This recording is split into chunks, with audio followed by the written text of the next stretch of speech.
إنك لا تخلف الميعاد. الله بسم الله الرحمن الرحيم. الحمد لله والصلاة والسلام على سيدنا محمد رضي الله عنه sebuah hadis diriwayatkan riwayat daripada Sayyidina Abu Hurairah radhiyallahu ta'ala yaqul babun minal ilmi nata'allamu ahabbu ilaina min al-qira'ah wa babun minal ilmi ma'adimu ahabbu ilaina min al-qira'ah. Insyaallah dalam beberapa menit kita ingin memahami sir dan rahasia daripada hadis yang diriwayatkan. Satu bidang ilmu yang kami pelajari itu lebih afdal daripada 1000 rakaat sunnahnya, dan satu bidang ilmu yang kami ajarkan itu lebih berarti daripada 100 rakaat sunnahnya itu dilakukan. Jadi pertanyaannya macam mana? Masya Allah, tabarakallah. Untuk belajar ilmu itu tak susah mana? Kalau 1000 rakaat, Masya Allah, tabarakallah, ini maghdubi alaihim waladdallin. Amin. Kalau tiap rakaatnya dengan kuliah dan wallahu ahad pun belum 1000 rakaat. Sebelum sampai ke rakaat yang ke-1000, baru pada rakaat yang ke-37 saja baca Fatihahnya sudah lenggang-lenggong. Hadil maghdubi alaihim waladdallin. Belum lagi rukuk sudah tumbang pada rakaat yang ke-305. Ini 1000 rakaat. Mengajar dengan belajar. Kalau pada waktu kita mengajar, kita sama dengan ibadah 100 rakaat sembahyang. Dan kalau pada waktu kita belajar, kita mendapatkan ganjaran pahala sama dengan 1000 rakaat sembahyang. Kenapa?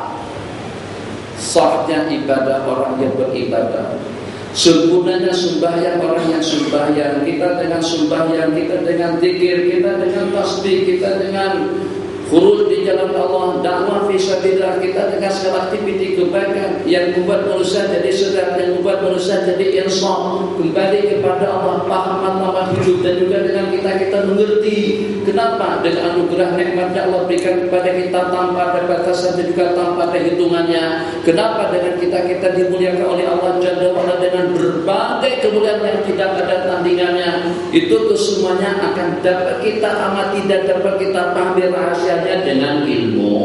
Dengan perantara ilmu kita kenal Allah. Dengan perantara ilmu segala sesuatunya akan terlaksana dengan baik dan sempurna. Itu dengan pemimpin yang adil, itu dengan pemimpin yang bijak, teratasi yang namanya faidah, teratasi yang namanya riswa, teratasi yang namanya perjudian. Kenapa manusia main judi? Kenapa mereka terbagi dengan minuman? Kenapa mereka terlibat dengan minuman? Kenapa dengan korupsi dan juga dengan riswanya? Kenapa dengan kezaliman dan juga dengan kedektatorannya? Itu disebabkan karena hidup manusia tidak terpandu dengan ilmu.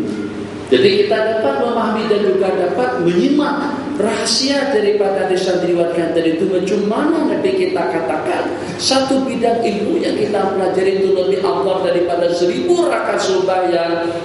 Sebab 1000 rakaat sembahyang itu faedahnya hanya kepada orang yang sembahyang. Sementara dengan ilmu tidak demikian. Betul akidahnya, betul syariatnya, betul kehidupannya, betul pemikirannya, betul cadangannya, betul niatnya, betul upayanya. Yang sehingga yang walaupun sedikit dengan amal ibadah kita laksanakan, tapi dengan aniyatus salihah, dengan pedoman ilmu yang membimbing, sedikit-sedikitnya daripada yang sedikit tadi itu akan menjadi bukit. Berbanding kalau pada saat hidup kita dalam kegelapan tanpa pedoman ilmu, banyak-banyaknya ibadah yang kita laksanakan yang walaupun setinggi langit itu akan menjadi lenyap dan sirna disababi jahlihi, disebabkan karena kejahilannya, riya, ujub, sum'ah, dan juga dengan perkara-perkara penyakit yang seumpamanya. Allahu Akbar. Ada dalam beberapa ganjaran pahala yang boleh kita peroleh. Masya Allah, tabarakallah. Begitu saya masuk daripada kawasan sini tadi itu, daripada pojok sana, daripada ujung sana, minyak harumnya ada, kopiannya ada, teh tariknya ada, milonya ada, jagungnya, wallahu a'lam. Daripada ujung sana sampai ke nanti orang berniaga, mencari rezeki, suatu perkara yang diizinkan dan juga suatu perkara yang dibolehkan oleh Allah Jalla wa'ala. Bagaimana kira-kira kalau pada itu dengan kita mempunyai beberapa jaringan bisnis dan beberapa jenis yang kita jual belikan. Jagungnya ada, bilunya ada, tongkatnya ada, kayunya ada. Kayu karena kita makan kayu, mana kayu, ubi kayu. Kita makan atau minum tongkat apa? Tongkat kayu. Itu yang kita minum. Masya Allah, tabarakallah. Jadi karena banyak benda-benda kita pajangkan dan yang kita pamer dan kita jual di sana, mau tidak mau kita akan mendapatkan keuntungan yang lebih banyak. Macam itu juga dengan ilmu. Saat ketika hidup kita terpadu dengan ilmu pengetahuan yang betul, sallu kama ra'aitumuni usalli. Pada saat kita takbir, kita sudah boleh mendapatkan 10 kali 10 kebaikan pada waktu kita takbir. Coba lihat, saya kongsikan. Masya Allah, tabarakallah. Sunat dengan kita mengangkat kedua belah tangan kita pada waktu kita takbir. Satu. Kemudian yang kedua disunatkan dengan kita mengangkat kedua belah tangan kita berbetulan dengan bahu. Ulama mengatakan telapak tangannya berbetulan dengan bahu, ujung jari tangannya berbetulan dengan telinga. Itu dua. Kemudian yang ketiga, kedua belah tangan tadi itu pada saat diangkat, jari-jari tangan yang 10 melengkung ke arah kiblat, muqarratan tafriqan wasatan. Keseluruhnya itu kita arahkan, kita arah tujukan ke arah kiblat, muqarratan dengan direnggangkan, tafriqan wasatan direnggangkan secara pertengahan, terbuka macam itu tidak, terapatkan macam itu juga tidak. Itu sudah berapa? Angkat tangan 1. Kemudian yang kedua berbetulan dengan bahu 2. Kemudian yang ketiganya jari-jari tangan dilengkungkan 3. Kemudian yang keempat direnggangkan 4. Kemudian yang kelima tafriqan wasatan secara perlahan, secara pertengahan 5. Kemudian lantunan takbir itu dengan gerak tangan pada waktu yang sama. Allahu Akbar. Berhabis tangan kita di sini itu sudah 6 pahala. Kemudian disertakan dengan yang di dalam hati ada muqaranah urfiyah, ada muqaranah haqiqiyah. Muqaranah urfiyah daripada permulaan di dalam hati sengaja bersembahyang, baru di dalam hati karena Allah Subhanahu wa taala. Itu muqaranah haqiqiyah, muqaranah urfiyah yang walaupun permulaannya atau ujungnya tidak tepat itu tidak mengapa. Kemudian kita letakkan di mana? Ada beberapa riwayat mengatakan ala sadrihi, di atas dada, riwayat mengatakan di atas pusat dan di bawah daripada dada. Ada juga riwayat yang diambil oleh ulama Hanafi diletakkan di bawah pusat. Jadi pada ketika dengan kita beramal dengan ilmu, baru takbir saja sudah terdapat hampir tidak kurang daripada 10 kebaikan kali 10. Kita kalikan dengan jumlah makmum yang bersama kita, tambah dengan khasyat dan dalul tingkisannya, pahala kebaikannya kita dapatkan itu tidak terhitung banyaknya. Itu yang nanti kita sabdakan al-Imam Dhaminun. Maka perkara-perkara seperti itu perlu kita perhatikan. Alhamdulillah, dengan amalan yang sama, dengan ibadah yang sama, di tempat yang sama, tapi kadang-kadang belum tentu hasilnya sama. Mencoba kembali berbeda-beda dengan hasilnya, tertakluk kepada ilmu yang memadu. Jadi jangan tidak belajar. Bismillahirrahmanirrahim. Suatu kesalahan besar kalau dengan seusia kita masih belum dapat membeda-bedakan yang mana yang wajib, yang mana yang sunat, yang mana yang mustahab, yang mana yang tidak dalam ubudiyah kita kepada Allah Jalla wa'ala. Kalau kita berpeluang untuk mempelajari bidang-bidang ilmu untuk bisnis kita, teknologi kita, komputer kita, laptop kita, handphone kita, LCD kita, dan juga dengan peralatan-peralatan yang seumpamanya, kalau kita sudah meluangkan waktu untuk kita mempelajari bidang-bidang ilmu yang sehingga dengan kita dapat mengetahui dengan teorinya dan juga dengan pengaturan dan juga dengan perawatannya, Masya Allah, tabarakallah, dalam bidang politiknya, sosialnya, kesejahteraannya, ekonominya, budayanya, Masya Allah, luar biasa hebat. tadi itu kesemuanya hanya untuk kepentingan kita yang sementara waktu saja, tapi untuk kepentingan akhirat kita pernah kita pikirkan. Jadi kesemuanya akan terpandu dengan ilmu, supaya jangan sampai jadi remang-remang. Pastikan pada waktu kita bergerak, pastikan pada waktu kita rukuk, pastikan pada waktu kita sujud, pastikan pada waktu kita membaca, pastikan pada waktu kita berdiri. Pergerakan kita itu memang betul-betul ikut aturan hukum akal dan juga ikut aturan sunnah-sunnah Rasulullah SAW. Jadi saya tidak mendengar ada amin daripada ada yang pakai selendang hijau. Haji Syahdu kami sebelah sini. غير المغضوب عليهم ولا الضالين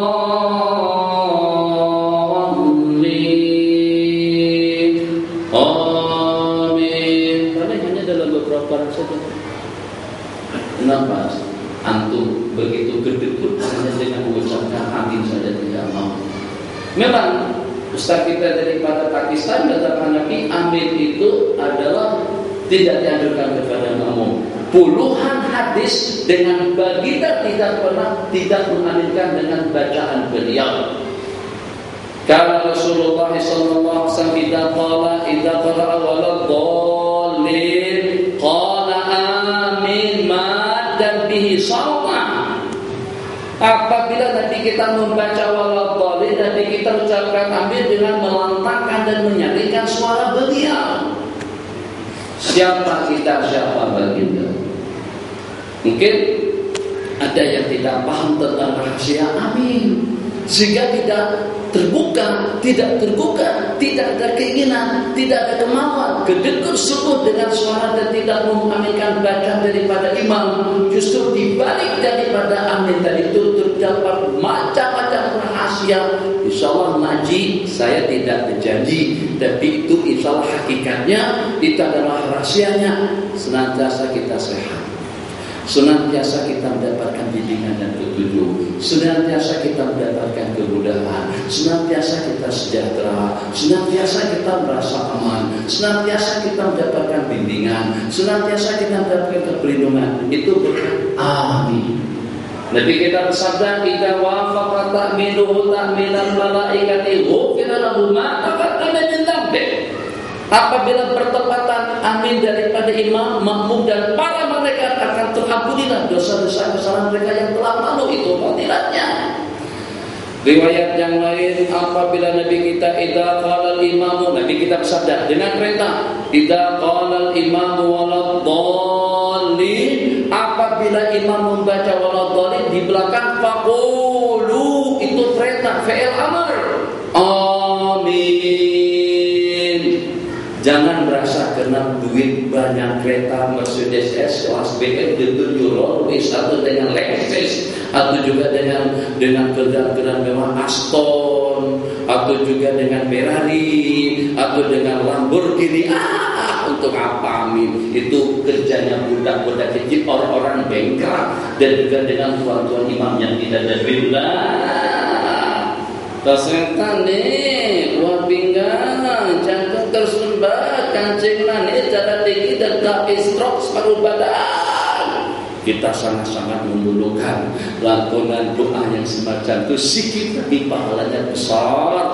Bagaimana? Allahu Akbar, amin, artinya kabulkanlah ya Allah. Berarti dengan kita minta dimakbulkan, dikabulkan kepada Allah agar Allah kabulkan. Apa yang dikabulkan? Pertama, permintaan kita, ihdinas siratal mustaqim, bimbinglah kami kepada jalan yang lurus.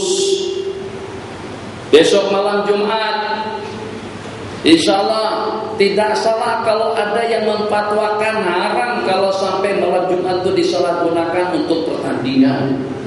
Sebab malam itu terlampau mulia, bukan untuk bola sepak. Malaysia dengan tenang besok malam Jumat. Tertinggalkan Yasin masjid kosong karena kita nonton bola sepak. Kalah Yasin dengan bola sepak. Jadi kata Yasin, hebat kamu ni, Masya Allah, tabarakallah, Macam mana masjid boleh kalah tilawah, boleh kalah zikir, boleh terkalahkan ibadah, boleh terkalahkan, semuanya boleh terkalahkan. Sampai-sampai dengan kita berhenti kerja sebelum waktunya, sampai-sampai dengan kita tinggalkan masjid dan jamaah kita karena satu biji yang bergulir namanya bola. Kalau nak nonton juga rekam melalui Astro, nanti ada satu baru kita tonton. Jangan malam Jumat terlampau mulia, tidak mustahab.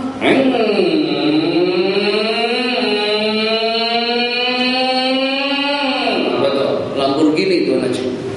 Harganya 2,5 juta. Besar, mahal, cantik, mewah. Luar biasa lah, jauh sekali. Dari KL ke Kedah dalam 2,5 jam sampai, insya Allah. Ternyata dalam Lamborghini buatan Italia tadi itu diisi dengan kelapa sawit dan juga dengan batu dan semen.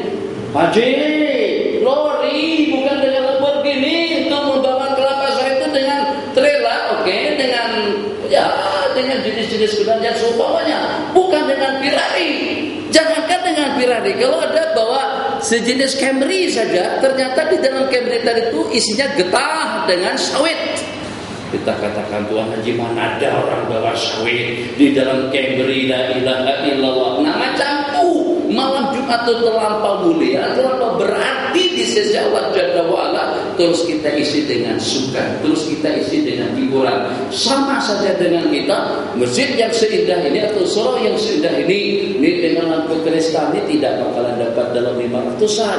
Ini dalam beberapa ribu, lebih daripada 1.000 insya Allah. Kalau tidak percaya, tanyakan saja kepada Tuan Imam, tanyakan kepada EJK surau ini. Masya Allah, tabarakallah. Ternyata ini dengan surau atau dengan masjid, katakan seperti dengan masjid wilayah yang menghabiskan biaya tidak kurang daripada 250 juta ringgit di zaman Datuk Anwar Ibrahim pada tahun 90-an, atau dengan masjid besi yang mengambil biaya tidak kurang daripada 400 juta di zaman Sultan Mizan pada beberapa waktu yang lalu, atau juga dengan istana yang ditempati oleh tuanku Sultan Abdul Halim sekarang ini yang memakan biaya lebih daripada 1 bilion.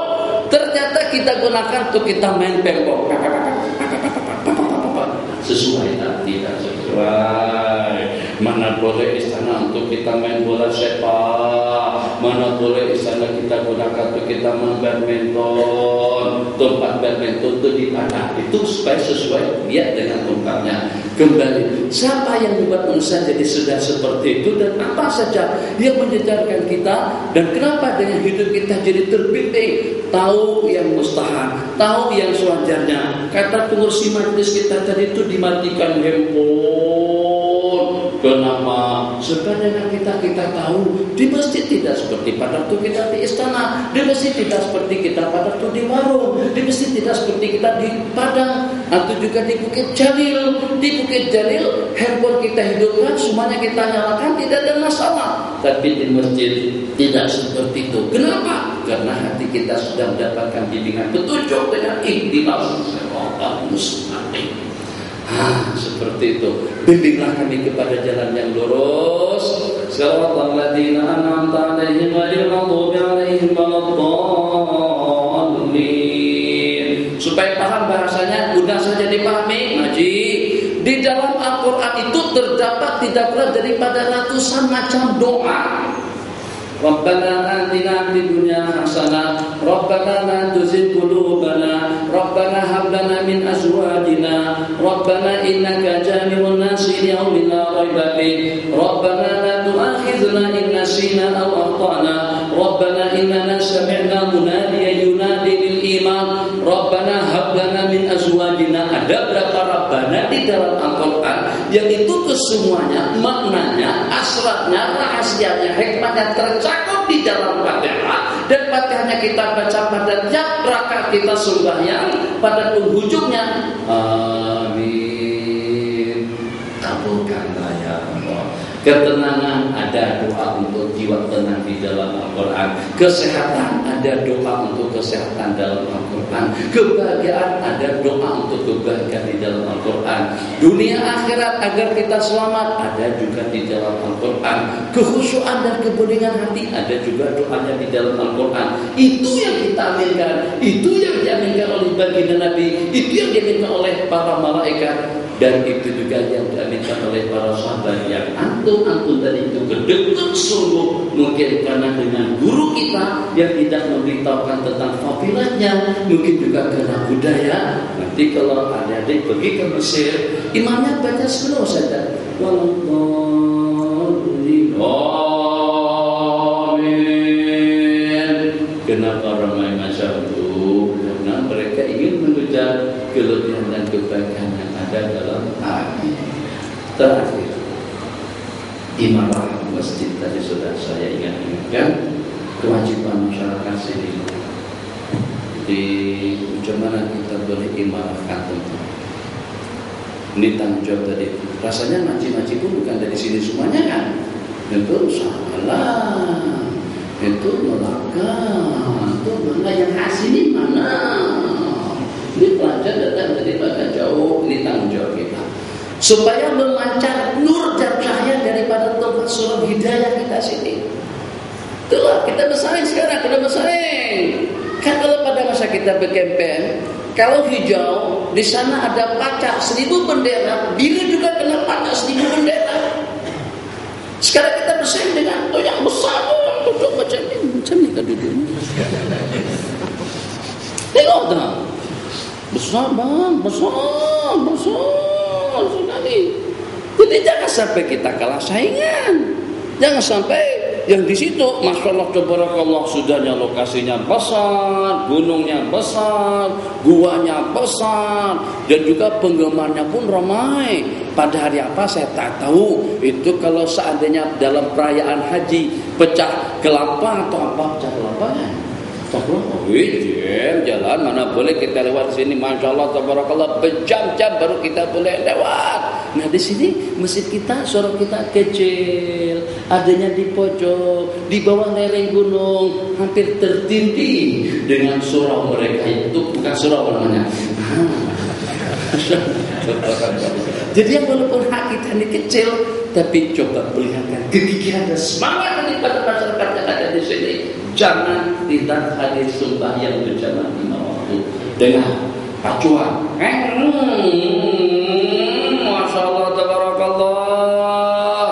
Salah seorang daripada sahabat Nabi dan salah satu daripada tabi'in, dan banyak cerita-cerita seperti itu. Ketinggalan salat berjamaah. Satu kali ketinggalan salat berjamaah, maka begitu beliau ingat dengan hadis salat berjamaah itu melebihi sembahyang bersendirian dengan 27 kali ganda, maka dengan beliau pun sembahyang malam hari itu Isya dilaksanakan sebanyak 27 kali.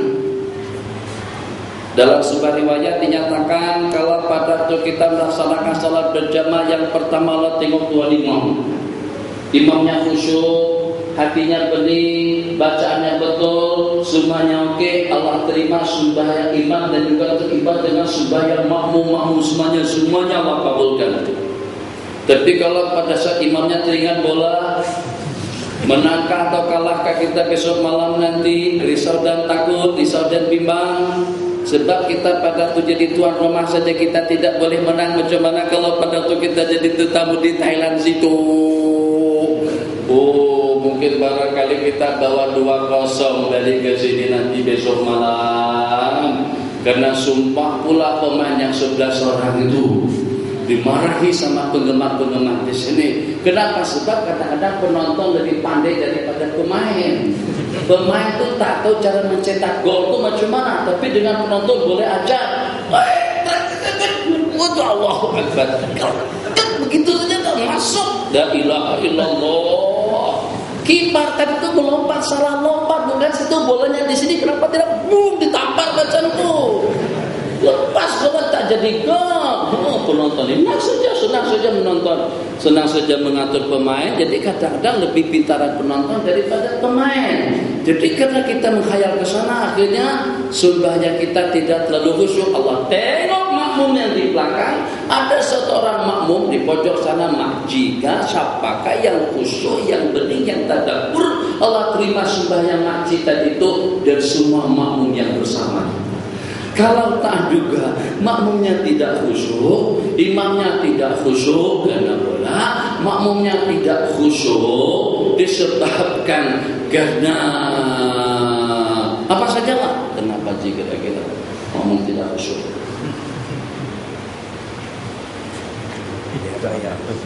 Kena pilihan raya. Menang kalah jadi menang kalah. Tak salah menang kalah.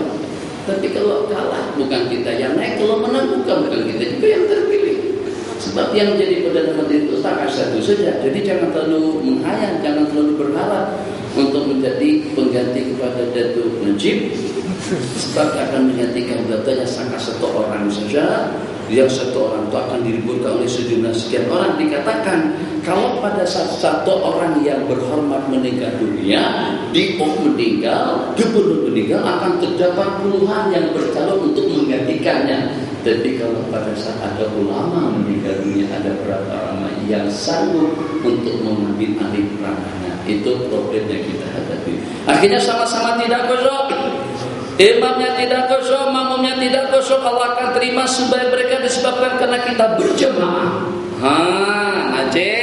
Kalau sembahyang sendirian di rumah, khusyuknya tidak. Nak tengok imam, imamnya tak ada. Nak tengok makmum, makmumnya tidak ada. Nak tengok jamaah, mana jamaahnya? Jadi atas pertimbangan apa Allah akan terima sembahyang kita? Sembahyang kita permulaan. Yang dengan sembahyang ini adalah pendahulu daripada segala-galanya. Kalau pada saat dengan power dan kemampuan daripada sembahyang mampu untuk membuka pintu gerbang ijabah Allah, puasanya, hajinya, zikirnya, hafiznya, hafalannya, tasbihnya, tahbidnya, ibadah kita semuanya akan diperkenalkan dan juga akan diterima. Tapi kalau dengan power sembahyang tadi itu tidak mampu untuk membuka babal ijabah, tidak mampu untuk membuka babal kabul, semua amal ibadah kita akan ditolak. Itu makna hadis awwalu ma yuhasabu bihil abdu yaumal qiyamah itu adalah as-shalah. Yang pertama yang akan dimuhasabahkan Allah itu adalah sembahyangnya sempurna, maka akan diterima dan akan diterima sa'irul amali, segenap amal ibadah yang dilaksanakan.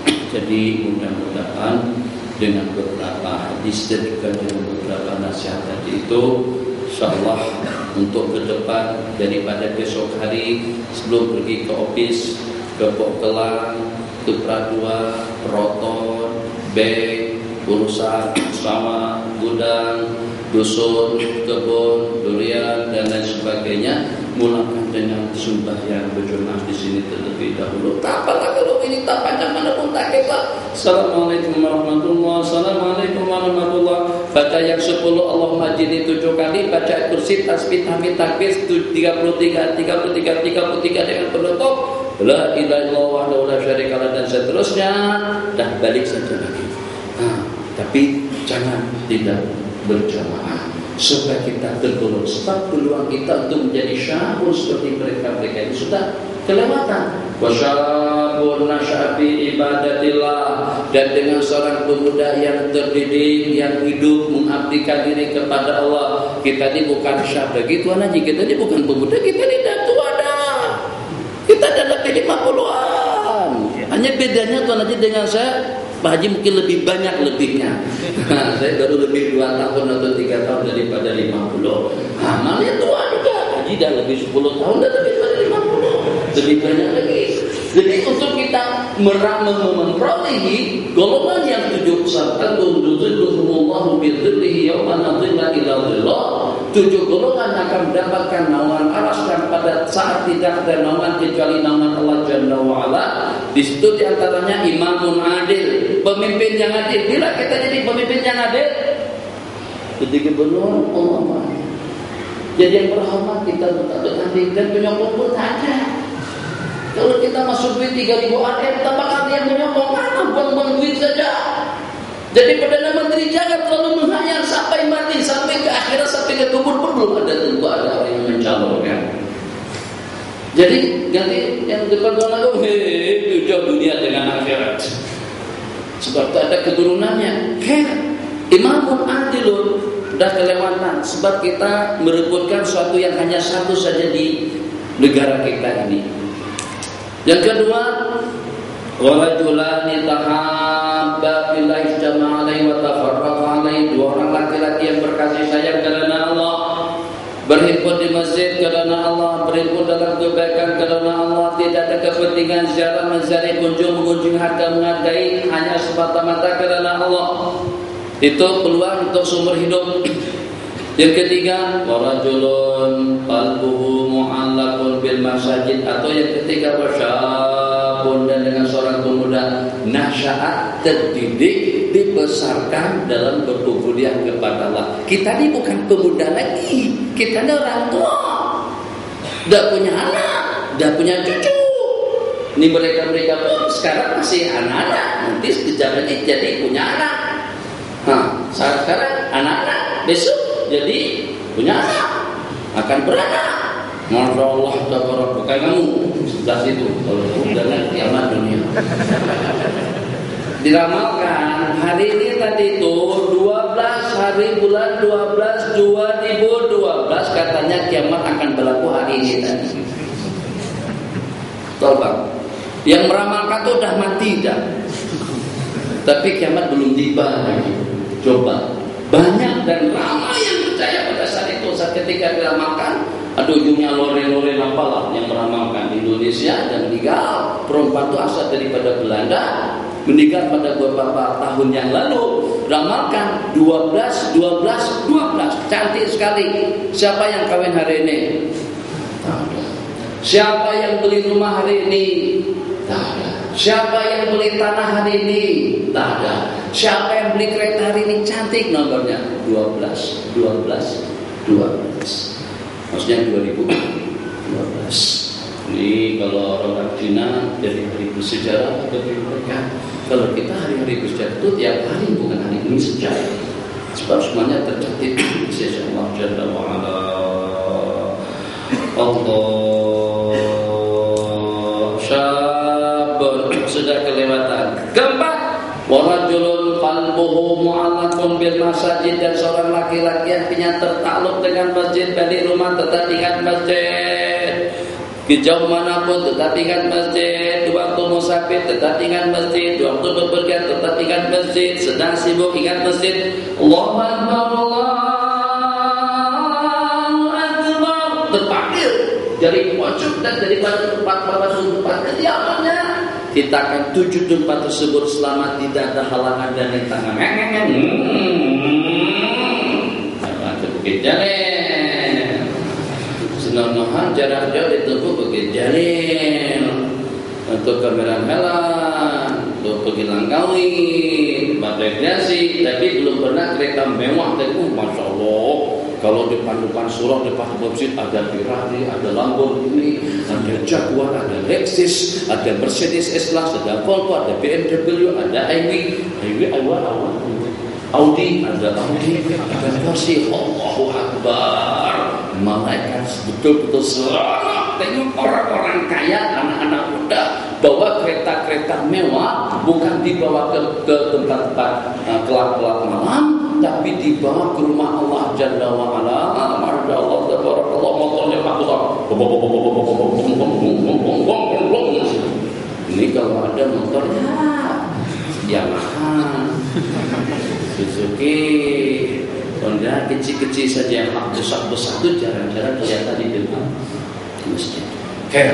Jadi peluang kita sekarang, bagaimana hati kita agar tertakluk dengan masjid. Kemudian yang berikutnya dan lebih berat, syabun warajulun da'at qamra'atun datu mansibin wa jamal, dan seorang laki-laki, seorang pemuda diajak oleh seorang perempuan seksi cantik yang mempunyai harta dan kedudukan. Cantik bang, cantik, sombong. Datu mansibin, mempunyai mansib, kedudukan, cantik pula. Hai, kata syaitan, hai. Masya Allah. Zatu mansibin wa jamal, laki-laki tadi itu dengan godaannya, dengan senyumannya, dengan rayuannya, dengan duitnya, dengan piratinya. Ya Allah, kalau kita melihat pameran-pameran kereta, jadi kalau ada pameran kereta di mana-mana saja, mesti yang berdiri depan kereta itu perempuan, cantik dan seksi. Kalau tak percaya jangan dilihat. Betul. Di mana-mana saja. Coba nanti akan ada pameran dunia, kereta-kereta itu dipamerkan, dipajangkan, dipropagandakan, dipromosikan, mesti perempuan-perempuan seksi. Seseksi itu cantik, langsing, masya Allah, tabarakallah. Fadl, silakan bang. Hai, masya Allah, kata syaitan, ayo cepat-cepat. Hai juga, naik, kata saya ikut. Masya Allah, tabarakallah, ini rezeki min haitsu la yahtasib. Rezeki yang tidak diduga-duga. Setan bujuk, jiwa merayu, keinginan mau, semuanya oke, alhamdulillah. Ini berkat tahajud malam semalam.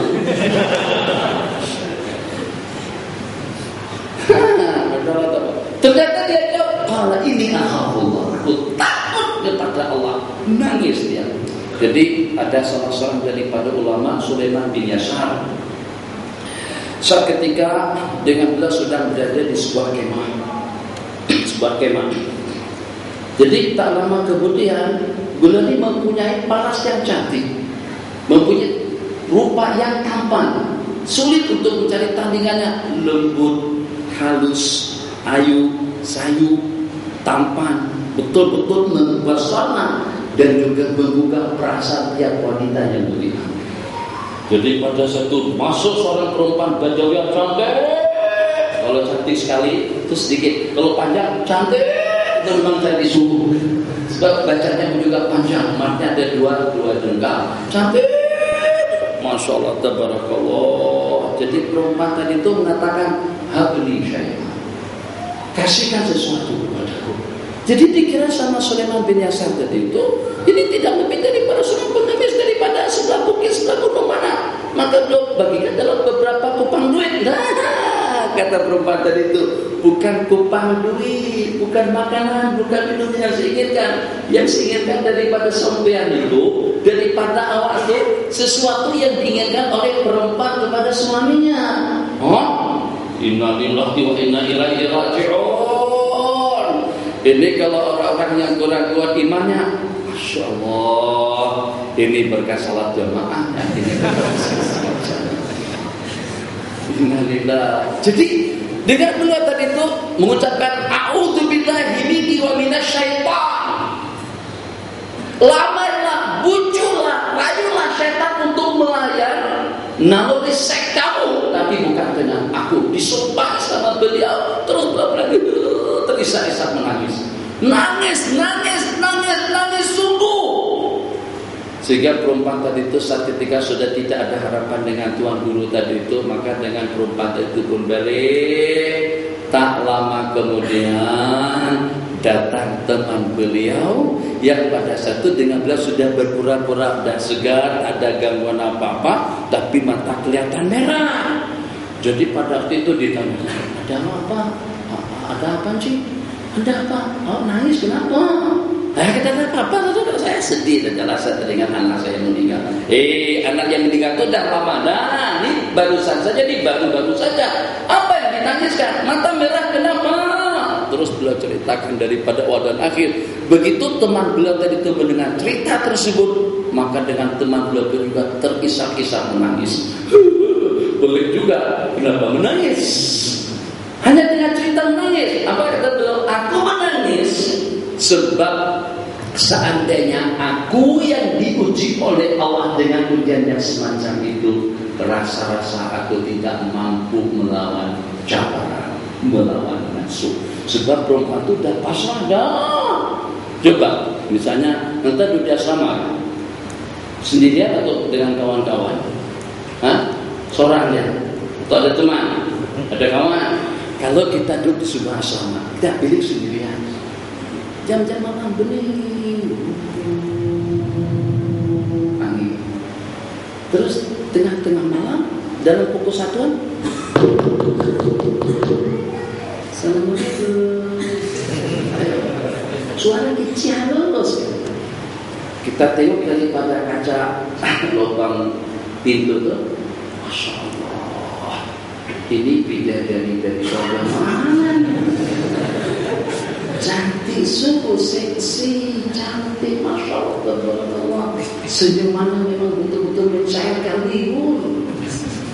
Allahu Akbar, masya Allah, masya Allah. Rabbana ma khalaqta hadza batila. Dia kata, Assalamualaikum. Kalau seandainya begitu kita buka pintu, tengok sana kawan-kawan pada tidur, sini juga tidur nyenyak, sana juga tak ada orang. Katanya, Mas, kalau pas Mas, boleh numpang tidur dah. Mas, boleh numpang tidur dah. Allahu Akbar. Bilik besar, katil besar, semuanya besar. Macam mana tak boleh? Kata syaitan, tentu boleh. Betul, silakan. Tafadhali. Itu syaitan lagi macam tu. Nafsu juga katakan macam tu. Sudah senada dan seirama. Ibu mengatakan ini akhafullah. Boleh tak? Itu hebat betul. Allah yarhamu, saya tutup. Ini kena untuk antum-antum. Syabun nasyafi ibadatillah. Dan berikutnya, rajulun da'athum ra'atun dzatu mansibin wa jamal. Seorang laki-laki diajak oleh perempuan yang mempunyai kecantikan dan kejelitan, di samping juga dengan kedudukan yang tinggi. Ternyata dia katakan ini akhafullah. Saya tutup pergi ke Amerika. Sebelum tulis kitab tafsir Qizatan Al-Quran, atas kapal. Tak lama kemudian kata saya duduk, setelah saya buat keputusan, saya hidupku hanya untuk agama, hidupku untuk kebenaran, hidupku untuk Allah Jalla wa'ala. Setelah aku membuat keputusan muktamar semacam itu, aku sudah diuji pada hari itu juga. Nah, begitu bagus bunyinya. Yang tadi itu tak sah, yang ini yang sah. Begitu aku buka pintu kabin atau kabin ya namanya, pintu kapal, kamar yang ada di kapal tadi itu, perempuan dari atas ke bawah seksi, cantik, indah, jelita, betul-betul menggugah dan mempesona. Jadi kata si perempuan tadi itu, Bang, boleh numpang tidur? Jadi kata saya tutup, minta maaf. Bahasa masih sopan, minta maaf. Katilnya itu hanya setakat boleh digunakan untuk satu orang saja. Kata perempuan tadi itu menjawab pula, selalunya ya walaupun boleh digunakan untuk satu orang, tapi masih boleh digunakan untuk dua orang. Kata perempuan, jadi kata saya tutup, saya langsung tendang pintu. Wah, saya tendang pintu tadi itu, tumbang perempuan itu daripada luar, kejeduk dia dengan pintu dan langsung tumbang. Rupa-rupanya perempuan tadi itu lagi sedang mabuk, tidak sudah diri. Itu cobaan ujian pertama kepadaku, kata beliau. Baru dengan rencana untuk merubah pola pikir, untuk merubah gaya hidup, sudah mendapatkan cobaan seperti itu dengan seorang perempuan cantik yang mempesona. Itu berat. Saya juga kalau ada perempuan macam itu, saya juga akan katakan ini akhafullah. Jangan kata macam itu, takut kalau kita terperangkap. Mulut ini akhafullah, tapi tangan menarik, ini akhafullah. Masuk itu. Jangan sampai ketawa sama kawan-kawan. Ya Allah, senyap-senyap saja. Bismillah, Allahu Akbar, walillahilhamd. Bahaya, berat. Jadi yang mudah tadi itu apa? Ikatkan hati. Rajulun qalbuhu mu'allaqun bil masajid. Yang berikutnya lebih berat lagi, warajulun dzakarallaha khalian. Seorang laki-laki mengingat menyebut nama Allah di tempat yang sepi dan tersembunyi. Fafadat annahu, maka menetes air matanya. Dan yang terakhir, rajulun tasaddaqa bi yaminihi fa akhfara hatta la ta'lama shimaluhu ma tunfiqu yaminuhu. Seorang laki-laki yang bersedekah dengan tangan kanannya dan dirahasiakannya sampai dengan tangan kiri, tidak mengetahui apa yang telah disedekahkan oleh tangan kanannya. Ada wabillahi taufiq. Ada pertanyaan, silakan. Bismillahirrahmanirrahim.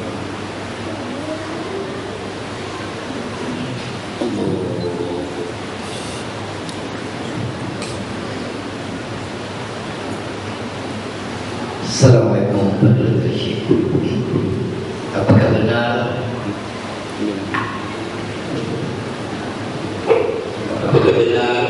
azan yang dianturkan tanpa tarjih disunahkan untuk menjawab. Jadi Nabi kita bersabda, "Idza sami'tumun nida faqulu mithla ma yaqulul muadzin." Apabila kamu mendengar azan berkumandang, maka ucapkanlah seperti apa yang diucapkan oleh muadzin. Maksudnya disambut Allahu Akbar, Allahu Akbar, Allahu Akbar, Allahu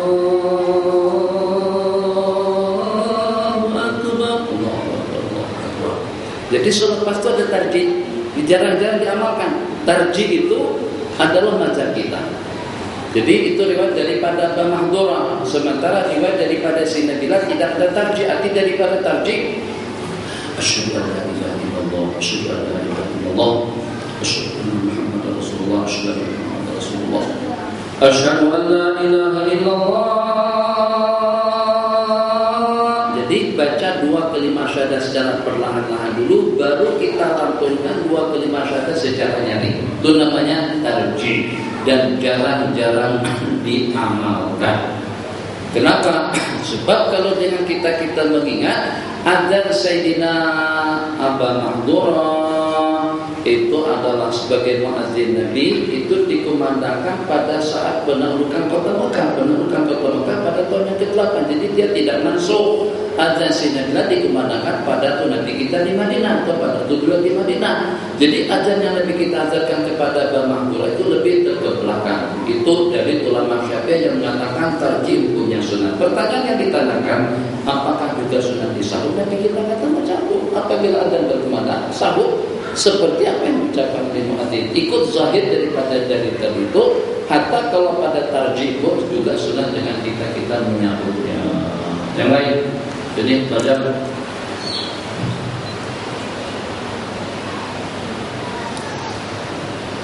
ada tak terpikir dalam kepala anak bertanya tak ada isyah dan masalah ya, belajar berani. Sebab kalau kita tanya, maka dengan jawabannya secara tidak langsung seperti kita yang menanya karena kita yang menjadi kasar. Oke, silakan Haji. Assalamualaikum warahmatullahi wabarakatuh. Sementara ini pada disebut bila imam selesai sembahyang subuh dan maghrib yang berdiri 10 dan kadang biasanya buat 3. Kita yang makmum nak teruskan atau pun masih sembahyang subuh maghrib yang 3. Kita makmum baca sampai 10 atau seterusnya. Jadi seperti maghrib dengan subuh tadi itu yang tadi kita baca 10. Allahumma ajirni. Ini juga orang banyak salah baca Allahumma ajirni, baca 3 kali aja. Ya Allah, lindungilah aku daripada api neraka. Ya Allah, lindungilah aku daripada api neraka. Ya Allah, lindungilah aku daripada api neraka. 3 kali saja, sedangkan pintu api neraka itu ada 7. Tutup 3 pintu masih terbuka, 4 pintu besar sekali. Itulah saya katakan imam kena belajar dan juga kena membaca dan juga kena tahu supaya kita tidak terbawa-bawa dengan hal-hal negatif seperti itu. Kalau untuk selain daripada subuh dan maghrib tidak dapat dibaca hanya dalam 3 kali saja. Jadi bagaimana kita cukupkan Tuhan Haji?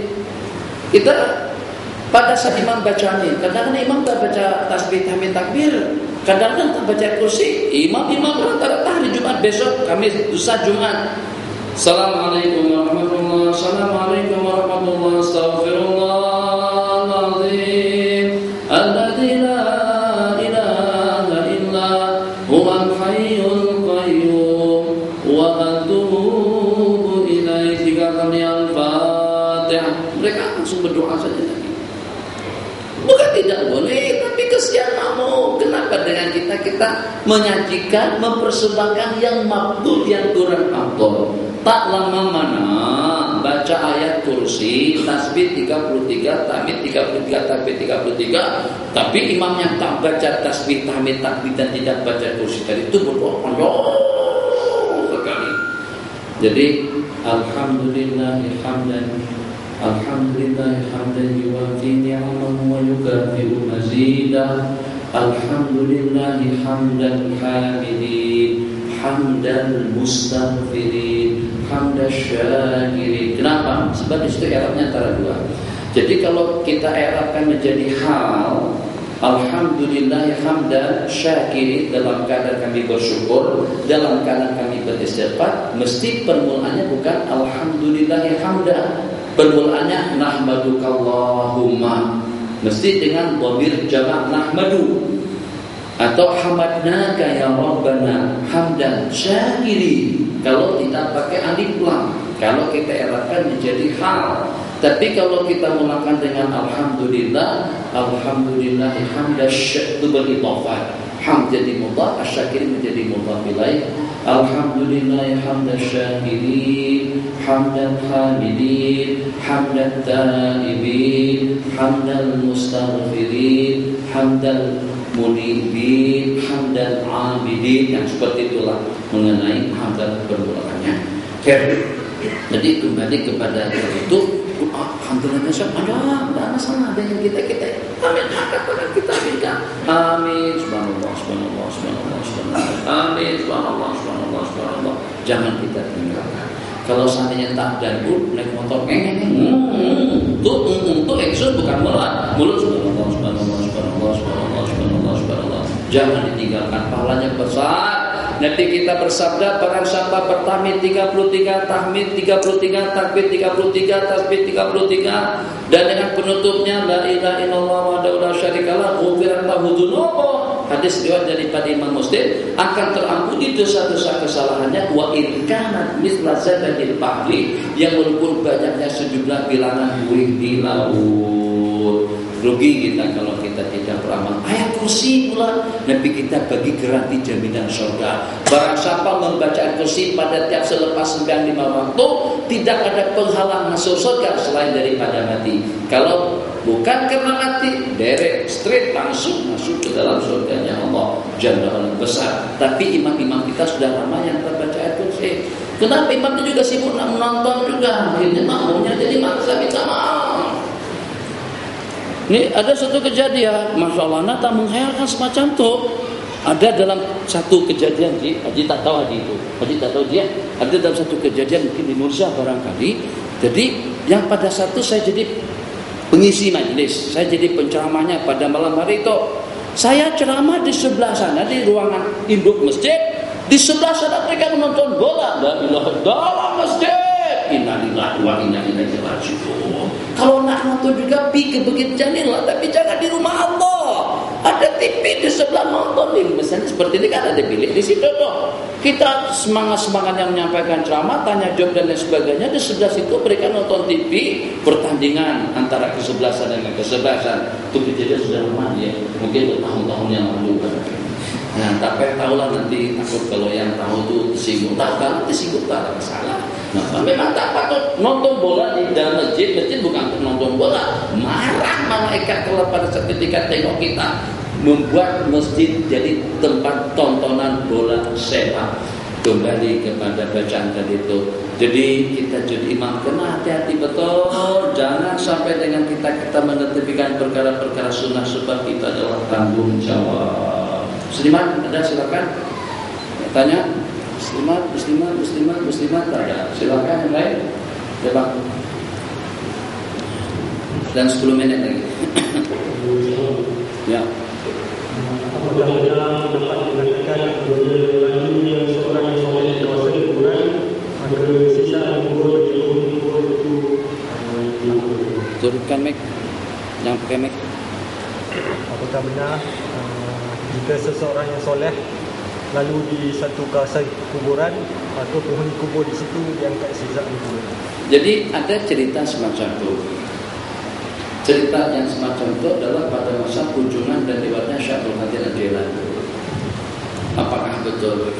Dengar firman Allah yang berbunyi, "Fama bakat alaihimus sama'u wal ardh." Fama bakat alaihimus sama'u wal ardh. Kematian daripada Fir'aun itu tidak ditangisi oleh langit dan bumi. Ahli tafsir mengatakan, dan itu daripada hadis, tempat yang kita tempati pada waktu kita beribadah, di mana kita duduk pada masa kita sembahyang, di mana kita berdiri pada waktu kita berzikir, di mana kita duduk waktu kita berubudiyah kepada Allah, tempat itu akan menangisi kita pada waktu kita meninggal. Jadi bukan suatu hal yang pelik, bukan suatu hal yang aneh. Kebaikan daripada orang yang baik itu akan membawa kepada kebaikan kepada masyarakat yang ada di sekitarnya. Kenapa? Sebab yang lewat tadi itu adalah rahmah, yang itu adalah maghfirah. Masya Allah, tabarakallah. Kalau tidak percaya, kenapa dengan kita disuruh untuk mencari tempat sebelum kita mengambil tempat? Kenapa dengan kita disuruh untuk memastikan siapa tetangga kita sebelum kita membeli rumah? Al-jaru qabla dar wa rafiqu qabla tariq. Teman dulu sebelum kita pergi, sebelum kita bermusafir, kita pastikan kita akan berteman dengan siapa. Wal jaru qabla dar, dan pastikan tetangga kita siapa sebelum kita membeli dan juga sebelum kita menyewa rumah. Itu yang dianjurkan. Kenapa? Karena kita sebagai tetangga akan terlibat dengan kebaikan orang-orang yang baik. Allahu Akbar. Handphone abang mana? Tak bawa handphone kan? Tak bawa handphone. Ada bawa handphone? Nih handphone. Nih sekarang ketika kita buka Bluetooth, saya juga buka Bluetooth. Program yang ada di handphone anak boleh tersalin dengan perantaran Bluetooth kepada handphone yang satunya. Makasih.